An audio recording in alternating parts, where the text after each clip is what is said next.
হ্যাঁ guys, welcome back to our channel. চলে এসেছি ছোটো মোটো মিনি ব্লগ নিয়ে। আর ডে হলো 14 মে, যেটা হলো আমার দিদির রিসেপশনের ডে। তো আমি এখন একটু স্নান টান করে একটু বসেছিলাম, হাওয়া টাওয়া খাচ্ছিলাম, তারপরে ঘুমিয়ে পড়েছিলাম। গ্লাইস আর ক্লিপ নিয়ে নিই, ঘুম থেকে উঠেছি, অনেক দেরি হয়ে গেছে। আমি তাড়াতাড়ি করে যা করে রেডি হয়েছে, আর ছিল বিশাল গরম। আর যেদিন বিয়ে হয়েছে আর তার পরের দিনকেই ছিল বউ ভাতটা। আমি সেরমভাবে রেডি হইনি, আমি হালকা বেস মেকআপ রেখেছি, তোমাদের মনে হচ্ছে অনেকটা, বাট আমার কাছে এটা লাইটই ছিল। আর তাও আমার অর্ধেক মেকআপ তো গলে গলে উঠেই গেছে।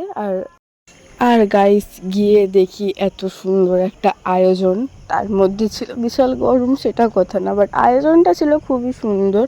আর এখানটা দেখো গাইস, আমার তো অবস্থা পুরোপুরি খারাপ, আমার অর্ধেক মেকআপ তো উঠেই গেছে, যতই সেটিং ফেটিং করে আসি না কেন। তো আর গাইস এখানটা বিশাল গরম, আমি এখানটা বসেছিলাম। তারপরে দিদির সাথে খানিকটা ফটো তুললাম, বসে গান শুনছিলাম। ওখানে দুটো আর্টিস্ট এসেছিলো গান করার জন্য। তারপরে খেতে বসে গেছি, যেহেতু আমাদের বাড়ি ফিরতে হবে। খেতে বসে তারপর আমাদের দিয়ে দিল প্লেট, আর এখানে আমার ভাই, দাদা, আর আমার পাশে একটা দাদা বসেছিল। আমরা চারজনে খেতে বসে গেছিলাম। আর তারপরে একটু বেরিয়ে দেখি গাইস, এখানে বিশাল নাচাগানা হচ্ছে।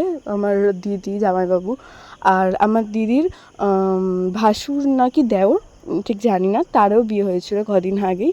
তো দুটো রিসেপশান একসাথেই হচ্ছিলো, তাই একটু ভিড়টা আরও বেশি ছিল। আর অনেক এনজয়ও করেছি, অনেক ভালোও লেগেছে।